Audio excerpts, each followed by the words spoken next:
The woods behind our house were always our favorite playground. Me, my sister Sarah, and our best friend Tommy would spend hours there building forts and going on made-up adventures. Our parents warned us not to go too deep into the forest, but you know how kids are. We never listened. One autumn evening, as the sun began to paint the sky in shades of orange and purple, we lost track of time. The familiar trees started casting strange shadows, longer and more twisted than usual. That's when we first heard it. A sound that wasn't quite animal, wasn't quite human. "Did you guys hear that?" Tommy whispered, his face pale. Branches cracked somewhere behind us and shadows seemed to move between the trees, even when there was no wind. We ran home that night, our hearts pounding like drums, but that was just the beginning.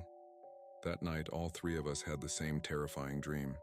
A creature tall and thin with limbs that bent in impossible ways and eyes that glowed like dying embers. We tried to convince ourselves it was just a coincidence, but deep down we knew better.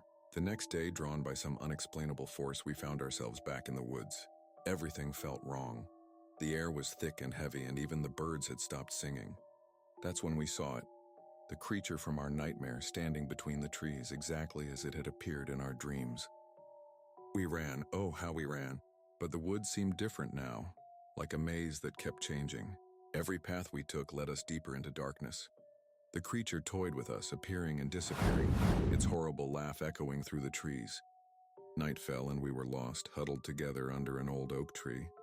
It was the longest night of our lives. The creature circled us, whispering things no child should ever hear, showing us visions that still haunt us today.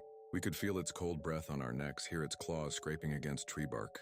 When morning finally came, we found our way home, though none of us remember exactly how. Our parents were frantic, having searched for us all night. They say we looked different when we came back, older somehow.